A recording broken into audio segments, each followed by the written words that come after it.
Uh, okay, we'll now see how to generate waveform in 8051 microcontroller, and we'll be using the tool EDSIM51, right? We will try to generate a square wave, triangle wave, and sawtooth waveform, right?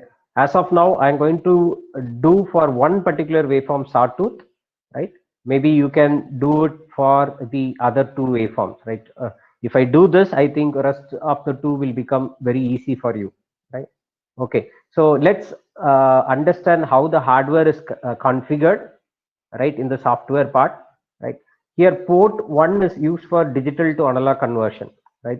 Port 1 is used for connecting digital to analog converter, right? So 8 bits have been taken and they are connected with the 8 digital inputs of digital D2A converter, and you have a scope through which you see the output, right? You have a scope to see the output, right? This is the simple program. What you can see here, this is for generating a sawtooth waveform, right? So here I have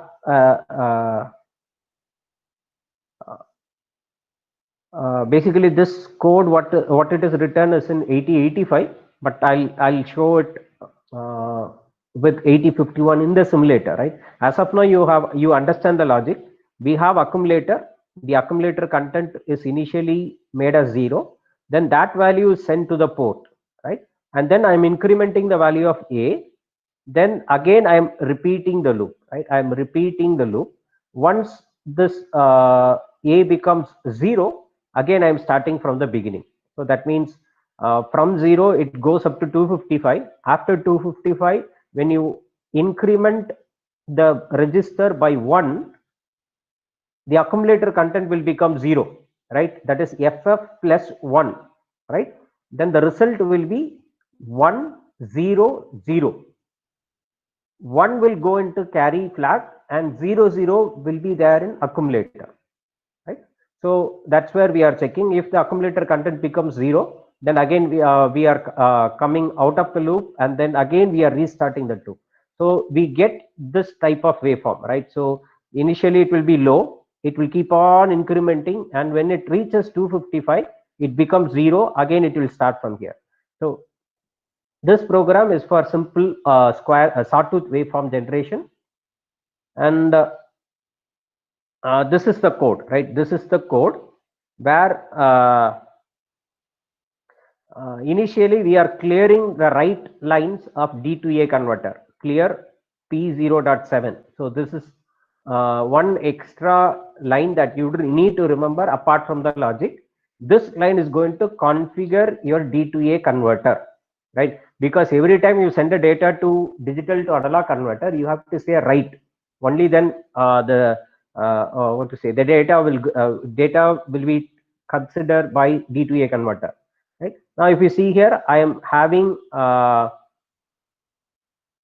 accumulator content, moving it to P1. Right here, I am using another logic. This is different logic. You can use the same logic, right? Here, what I am doing, I am adding A and 8, right? So 8 becomes a constant value. So that 8 is getting added with the accumulator content, and then this loop is getting jumped again and again.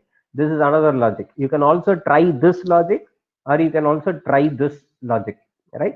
So if you see the waveform, right, when you click the scope, a pop-up window will come where you'll be able to see the waveform, right? This green color indicates the amplitude of the signal.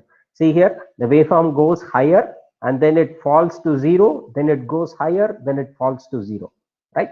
So this is how the waveform can be generated, right?